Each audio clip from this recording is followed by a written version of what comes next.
तो शाम के समय में लौट रही थी, तब तक खूब बारिश हो गया, पानी भर गया।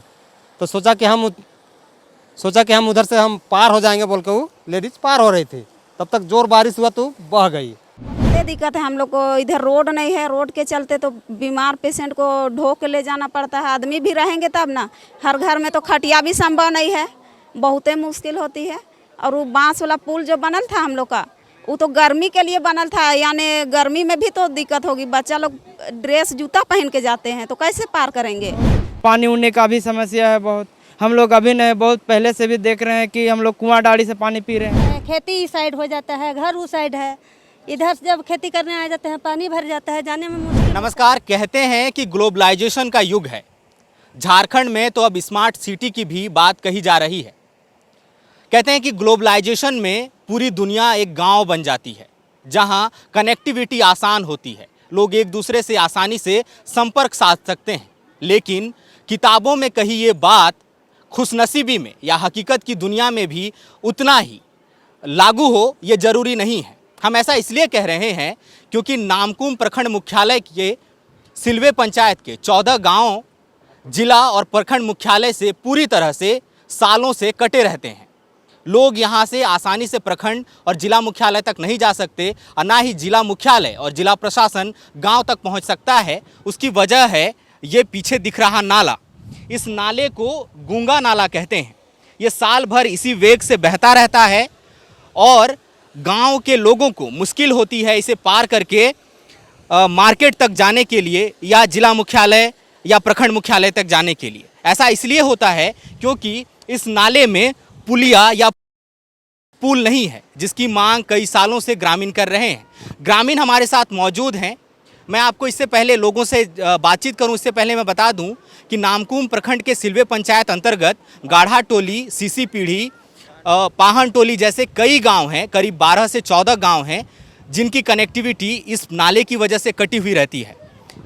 सर, किस तरह की मुश्किलें हैं? सर, बाज़ार के समय पानी भर जाता है तो बाज़ार जाते हैं तो दूसरे गांव में रह जाते हैं, और पानी होता है तो हम लोग भरने के बाद बाज़ार नहीं जाते हैं। काम करना है तो एक सप्ताह तक पानी अगर भरा हुआ है तो हम लोग गांव में ही कैद रहते हैं। फिर पानी कम हुआ नदी में तो फिर जाते हैं बाज़ार और काम के लिए तलाश में। घर के ज़रूरत का सामान लाना है, नौकरी के लिए जाना है, बीमार पड़ना है, दवाइयाँ, इसमें किस तरह की मुश्किल है? जैसे बीमार पड़ने से खटिया में 4 आदमी ढो करके पार होते हैं, उसके बाद फिर गाड़ी ऑटो वगैरह में ले जाते हैं मेडिकल। अच्छा, तो ऑटो आ जाती है? ऑटो दूसरे गांव तक आती है। अच्छा, वहाँ से फिर हम लोग मेडिकल ले जाते हैं। और 4 आदमी नहीं है तो फिर ढो के पार होने वाला दिक्कत होता है। नदी में पानी भरा हुआ है, ऐसा साल भर रहता साल भर रहता है। है। यहाँ पर और लोग हैं। आप पहले अपना नाम बताइए। मेरा बाबूराम मुंडा नाम है। मैं गढ़ाटली का रहने वाला हूँ। मैं यहीं का जन्म कर्म रहने वाला हूँ। मैं किस तरह की मुश्किल? यहाँ बहुत दिक्कत है। इस तरह की मुश्किल है कि यहाँ कभी भी यहाँ कोई भी सुविधा नहीं है, काहे कि रोड तो यहाँ बिल्कुल नहीं है। पुलिया नहीं रहने के कारण रोड नहीं है, काहे कि पुलिया रहने से ही रोड सब बन जाएगा, क्योंकि पुलिया के कारण यहाँ रोड तो है नहीं। अब पानी भरने के समय हम लोग ऐसा दिक्कत फंस जाते हैं कि जैसे कि यहाँ कोई बीमार भी हो जाए तो यहाँ खटिया में 4-5 लड़का या 10-12 आदमी मिल के पार करना पड़ता है हम लोग को। अच्छा, खटिया में लेके जाना? खटिया में लेके जाना पड़ता है। और मार्केट के लिए तो हम लोग को कोई सुविधा नहीं है। ऐसे कोई बड़ी घटना याद है कि चूंकि एम्बुलेंस पहुंचता नहीं है तो कोई बड़ा हादसा हो गया हो इस वजह से गांव में कभी? हाँ, हुआ है। कल परसों की बात है। एक ठो जैसे कि नाला में बहा गया, जो कल परसों सब मिला है, उसको कल दफनाया गया है। वही सब यहीं गाँव का था। थोड़ा डिटेल में बताइए इस घटना के बारे में, क्या हुआ था, कब की घटना? ये शनिवार को शाम का समय है।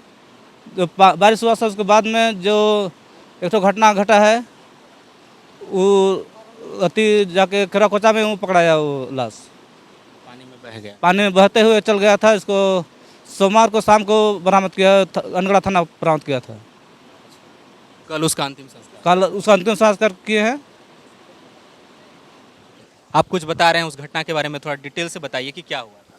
सर, एक बांस का पुल बना हुआ है आगे पार होने के लिए, मोटरसाइकिल साइकिल, तो जोर बारिश हुआ ना तो बह के चल गया। तो वो आई थी दूसरे टोला गांव में, तो शाम के समय में लौट रही थी, तब तक खूब बारिश हो गया, पानी भर गया।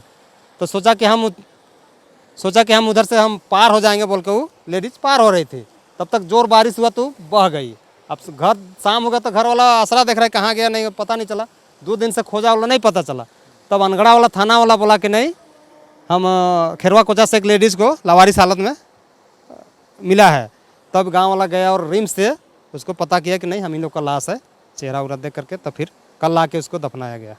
लवारिस हालत में मिली ना? हाँ, ये लोग थाना वाला लावारिस हालत में मिला गया। तो फिर रिम्स में ये लोग गया और चेक किया तो सही में ये लोग अपना लाश है यहाँ का गाँव का।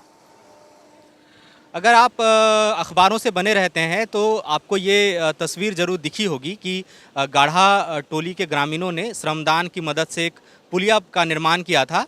बांस की मदद से एक पुलिया बनाई गई थी और वो पुलिया जो है वो बारिश लगातार चूँकि रांची में हो रही है तो जलस्तर बढ़ा और पुलिया जो है वो बह गया। तो यहाँ पर और ग्रामीण हैं, उनसे बातचीत करते हैं। ये आप लोगों ने एक पुलिया भी बनाई थी बांस से, वो क्या हुआ, कैसे बनाई थी और फिर हुआ क्या? वो पुलिया हम लोग ने मतलब बांस को लगा के उसमें कटी ठोक के हम लोग बनाए थे, लेकिन बारिश अधिक होने के कारण वो पुलिया बह गई। और उसके बाद बहने के बाद तो हम लोग को मतलब मार्केट उठ के जाने के लिए कोई साधन नहीं है। ये पुलिया बनाने की ज़रूरत क्यों पड़ गई? मतलब क्या परिस्थिति थी या क्या गांव वालों में बातचीत हुई? आप लोगों ने प्रशासनिक अधिकारियों से क्या बात की?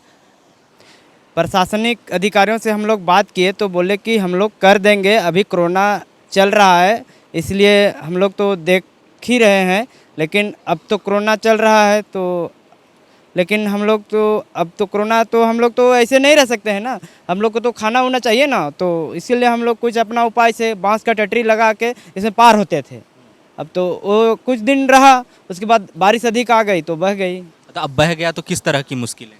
मुश्किल अभी तो बहुत अधिक है, काहे कि ना जा सकते हैं ना तो आ सकते हैं दूसरे गांव के लोग। इस तरह से पेशेंट भी को ले आने में और ले जाने में बड़ी दिक्कत हो रही है। और कि स्कूल भी बच्चे लोग को जाने होने में बहुत दिक्कत होती है। बच्चे लोग तो छोटे होते हैं, बारिश में तो नदी भर जाते हैं तो कैसे आने जाने करेंगे। बस यही समस्या है और बहुत पानी उड़ने का भी समस्या है बहुत। हम लोग अभी नहीं, बहुत पहले से भी देख रहे हैं कि हम लोग कुआं डाड़ी से पानी पी रहे हैं। अब अभी तो हम लोग झरना का पानी भी पीते हैं, अभी क्या करेंगे। तो आप देखिए मुश्किल ये है कि जब कनेक्टिविटी नहीं है सड़क की। हम लोग जब आ रहे थे, मैं अपने सहयोगी ऋषभ गौतम के साथ जब बाइक से यहाँ आ रहा था तो नामकुम प्रखंड मुख्यालय से करीब 20 किलोमीटर चलने के बाद एक नीलम चौराहा है, वहाँ से जब हम दाहिने मुड़े तो 3 किलोमीटर की दूरी जो है वो हमें रेत और मिट्टी से बनी पगडंडियों पे तय करना पड़ा वो पूरा सफ़र। और उसमें भी बारिश की वजह से कई गड्ढे बन गए हैं, उसमें पानी जमा है जहाँ पर कभी भी हादसे की आशंका बनी रहती है। यहाँ पर गांव की महिलाएं हैं, वो किस तरह की दिक्कत महसूस करती हैं, इस पूरे चीज़ों को लेकर बात करते हैं। क्या नाम है आपका? मेरा नाम है रानी देवी और मैं यहाँ उलातू पहाड़ टोली के रहने वाली हूँ। किस तरह की दिक्कत है, आप थोड़ा ठीक? बहुत तरह की दिक्कत है यहाँ पे ना, आने जाने का काम उम भी जाते हैं तो आदमी लोग यहाँ तैर के जाते हैं और सप्ताह दिन में भी आदमी सोचते हैं कि कब पैसा दे मालिक। क्या क्या काम? वही कलेसर में क्रैशर में? हाँ, कलेसर में सोचते हैं कि कब पैसा दे तो घर जा पाएँ।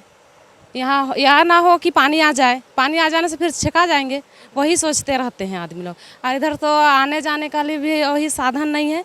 ऊपर वो टोला जो है उधर वो लोग भी आती जाती नहीं है। अभी पानी नहीं आ रहा है तो कहाँ से आना आएगी और जाएगी। ना उधर से आते हैं ना इधर से जाते हैं, इधर का उधर ही रह जाते हैं, इधर का इधर ही रह जाते हैं। क्या करेंगे, खाने पीने के लिए भी अति हो जाते हैं दिक्कत, खाने पीने की भी दिक्कत। हाँ। आपका क्या नाम हुआ? मानी देवी।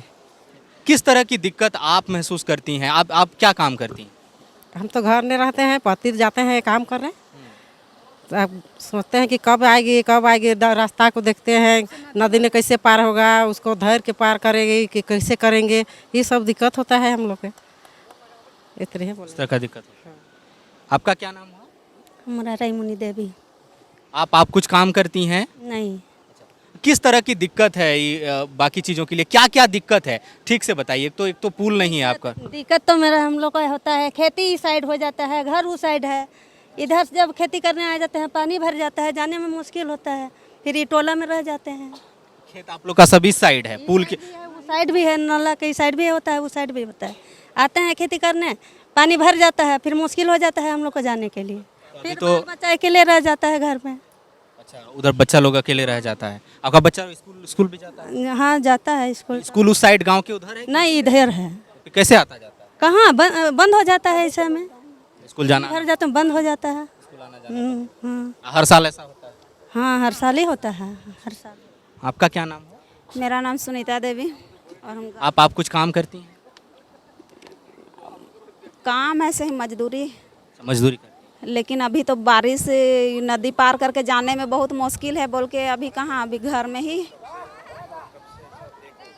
गुजारा चले या ना चले, लेकिन घर में ही रहना पड़ता है। अच्छा, किस तरह की दिक्कत है? क्या क्या दिक्कत? बहुते दिक्कत है हम लोग को। इधर रोड नहीं है, रोड के चलते तो बीमार पेशेंट को ढो के ले जाना पड़ता है। आदमी भी रहेंगे तब ना, हर घर में तो खटिया भी संभव नहीं है, बहुते मुश्किल होती है। और वो बांस वाला पुल जो बनल था हम लोग का, वो तो गर्मी के लिए बनल था, यानी गर्मी में भी तो दिक्कत होगी। बच्चा लोग ड्रेस जूता पहन के जाते हैं तो कैसे पार करेंगे, और बच्चा हो या बड़ा, बहुते मुश्किल होती है इधर पार होने में। कोई अपना ड्रेस पहन के जा रहे हैं तो आदमी कैसे पार करेंगे पानी करके, तो उसी के लिए बनाए थे। तो कुछ दिन वो चला, मतलब निमिट पानी भर, उसके बाद तो अभी लगातार बारिश हो रही है तो इतना भर जाता है कि बह गया। वो पुल ही बह गई। तो आप चाची कितना साल से रह रही हैं गांव में? अभी तो हमारा अब 30-40 साल 30-40 साल हो गए। और उतने साल में ऐसे ही बना? ऐसे ही, हाँ ऐसे ही चल रहे हैं। 30-40 साल से? ऐसे ही चल रहे हैं। आपका क्या नाम है? मेरा रीता देवी। आप कितने साल से रह रही हैं? हम अंदाज करना 40 30-40 साल से। आप अपने तरीके से जो आप समझती हैं कि क्या दिक्कत है वो थोड़ा सा बताइए हम। मेरा दिक्कत है ये कि हम लोग को छोटा छोटा बच्चा स्कूल जाता है, उसके बाद काम करने जाता है आदमी, हम लोग भी जाते हैं काम करने, वो सब काम करके इधर लौट नहीं पाते हैं। अगर स्कूल जाता है तो स्कूल वाला आदमी लौट नहीं पाता है, बाजार जाता है तो बाजार वाला भी घूर इधर दोनों तरफ नहीं हो सकता है। और किसी के डिलीवरी भी होता है तो अपन बच्चा पैदा करने के लिए भी दिक्कत होता है उसका। अच्छा, गर्भवती महिलाओं को तो आपको कुछ वैसा घटना याद है कि जब ऐसा दिक्कत हुआ हो, बताइए। हाँ बहुत याद है, मतलब हिने से 2-3 गो आदमी हैं, उस लोग को बोई के उधर गाड़ी से इधर तुलंग के पार करके ले जाना पड़ता है मेडिकल, तब बच्चा पैदा होता है इसका। हाँ तो अभी ऐसा कोई घटना आपके आसपास पड़ोस में या आपके परिवार में हुआ जब आपको लगा कि मुश्किल है? कोई घटना याद है, बताइएगा। मेरा टोला के याद है, मेरा गांव के हाँ बताइए। ये गढ़ा टोली के है, और सुत की उसका गढ़ा नीचे, हाँ सुत की सूद नीचे गढ़ा टोली, वो सब का ज़्यादा दिक्कत है। हम लोग का तो खरी साइड है तो मेरा बैल बकरी भी उतर जाता है तो उधर रह जाता है जब पानी आता है बीच में।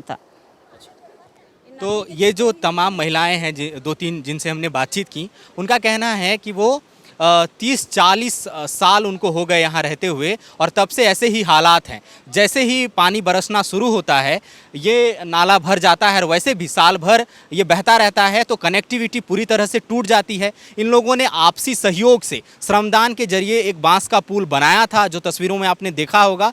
वो पुल भी अब बह चुका है। एक महिला बह गई थी जो लावारिस हालत में मिली अनगढ़ा पुलिस को, और रिम्स से आखिरकार वो सूचना मिल पाई, तब ग्रामीणों को वो मिला। गर्भवती महिलाएं, हम स्वास्थ्य विभाग द्वारा ऐसी सैकड़ों योजनाएं चलाई जा रही हैं। दावे किए जाते हैं कि प्रसूता जो हैं उनके लिए हमारे पास सुविधाएं हैं, हम लाभ दे रहे हैं। आप गिरिडीह का वो मामला भूले नहीं होंगे, फरवरी में जब बजट सत्र का अभिभाषण राज्यपाल पढ़ रही थी, उसी समय गिरिडीह जिले में एक महिला को ऐसे ही खटिया पर लाद कर हॉस्पिटल पहुंचाने की कोशिश की जा रही थी। रास्ते में डिलीवरी हो गई और महिला की मौत हो गई। ऐसे ही हालात इन गांवों में भी हैं कि अगर कोई महिला को लेबर पेन होता है तो एक ही जरिया है कि उसे खटिया में लाद कर उसे मुख्य सड़क तक लाया जाए, फिर वहां से टेम्पू या किसी अन्य वाहन के जरिए अस्पताल तक पहुंचाया जाए। तो आप अंदाज़ा लगाते हैं कि थोड़ी सी भी देरी, थोड़ी सी भी चूक लोगों की जान ले सकती है। वैसे भी जब लोग बीमार पड़ते हैं तो उनको भी हॉस्पिटल तक पहुंचाने का एकमात्र जरिया ये खटिया ही है। इसके अलावा देखेंगे कि अभी जैसे बारिश हो रही है, ये नाला जब हम लोग सोच रहे थे कि हम इसे पार कर आगे गांव की तरफ जाएं, तो ग्रामीणों ने बताया कि यहाँ पर करीब 5 से 6 फुट गहरा पानी है इस नाले में, और ये नाला लंबा दूर तक बहता चला जाता है। और सिलवे पंचायत के करीब आधा दर्जन गांव नाले के उस पार हैं और आधा दर्जन गांव इस तरफ। और जब गांव वालों को जिला या प्रखंड मुख्यालय किसी काम के लिए या बाजार जाने के लिए जाना पड़ता है तो उन्हें पैदल ही सहारा लेना पड़ता है, या दूसरे रास्ते से अगर वो दोपहिया वाहन के जरिए पहुंचते भी हैं तो उन्हें किसी दूसरे के घर में अपनी बाइक या स्कूटी रखनी पड़ती है। आप देखेंगे कि ये जो तमाम लोग सामने बैठे हुए हैं ये ग्रामीण हैं गाढ़ा टोली के, वो सारे लोग उधर बैठे हुए हैं और कनेक्टिविटी नहीं है। वो लोग अगर इस साइड आना चाहें तो उन्हें खतरा मोल उठाना पड़ेगा इस रास्ते से आने के लिए। और ये इसका वेग इतना तेज है, देखने में शायद आपको ना लग रहा हो, पर पानी का बहाव इतना तेज है कि अगर जरा सा भी पैर फिसला या लोग अनियंत्रित हुए तो वो सीधे बह जाएंगे। और जैसा कि इन्होंने बताया कि शनिवार को एक महिला यहाँ पर बह गई थी और उसका जो शव है वो सोमवार की सुबह बरामद किया गया। तो ये हालात हैं। एक लास्ट हम ये जान लेते हैं कि अभी तक प्रशासनिक अधिकारियों या जनप्रतिनिधि से इस बारे में क्या बातचीत हुई आप लोगों?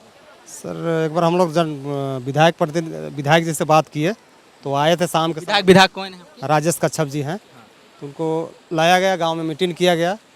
तो बोले तत्काल पानी पीने के लिए कुछ बनाया जाए बोल के दाढ़ी सबको। तो उसमें बीडीओ साहब को खबर किए तो दिन में आए बीडीओ साहब, उनको घुमा के मीटिंग किए और दिखाए। तो बोला कि तत्काल हम इस 4-5 गो दाढ़ी है उसको हम बनाएंगे, पीने लायक बना देंगे। तो तो लिख करके ले गए। तो बीडीओ के पास जाते हैं तो बीडीओ साहब बोलते हैं कि हम जिला में दे दिए डीसी के यहाँ, अब डीसी से ऑर्डर आएगा तब हम काम शुरू करेंगे, फंड आएगा तब करेंगे बोल के। हम तो 2-3 बार हम दौड़ लगा चुके हैं अभी तक। पुल को लेके क्या बातचीत हुई है? क्योंकि सबसे बड़ी बात है कनेक्टिविटी की, कि जिला और प्रखंड मुख्यालय से आप जुड़ेंगे तभी सरकारी योजनाएं भी पहुंच पाएंगी आप तक। पुल को लेके क्या बातचीत हुई है? पुल के लिए इसका मापी कर दिए हैं सर। जो नापे ना आता इंजीनियर साहब वो आए थे, नापी के ये है जहाँ जहाँ पुल लगेगा, रोड जहाँ तक है इसको। कब हुई? हो गया 6 महीना हो गया सर, 6 महीना हो गया। और जनप्रतिनिधि, चाहे वो प्रखंड विकास जनप्रतिनिधि, चाहे आपके मुखिया या वार्ड पार्षद हों या प्रखंड विकास पदाधिकारी या विधायक, उनसे क्या बातचीत हुई? उनकी तरफ से क्या आश्वासन मिला? वो विधायक सर से हाल में हम लोग मिले थे, 15 दिन हो गया। बोले कि बरसात के बाद हम पुल बनवा देंगे, बहुत जल्द पुल हम बनाने का काम शुरू करवाएंगे, ऐसा बोले। तो ये जो पूरा मामला है वो फंड, आश्वासन और हो जाएगा, इन 3 शब्दों के बीच फंसा है। और 40 साल से इस गांव को एक अदद पुलिया का इंतजार है ताकि इनका जो संपर्क है वो जिला और प्रखंड मुख्यालय तक हो सके और सरकारी योजनाओं का लाभ इन तक भी पहुंच सके और ये भी महसूस कर पाएं कि हाँ, ये भी ग्लोबलाइजेशन के दौर में रहते हैं। उम्मीद है कि कुछ बदलाव इस गाँव में आने वाले वक्त में जरूर आएगा। सकारात्मक पहल जनप्रतिनिधियों की तरफ से और प्रशासनिक अधिकारियों की तरफ से होगी। फिलहाल वक्त है विदा लेने का। सहयोगी ऋषभ गौतम के साथ मैं Suraj Thakur, the follow up. Vivekananda Vidya Mandir school एक CBSE affiliated English medium coed school है। हम शिक्षा के साथ संस्कार देते हैं। thefollowup.in, like, share and subscribe. www.thefollowup.in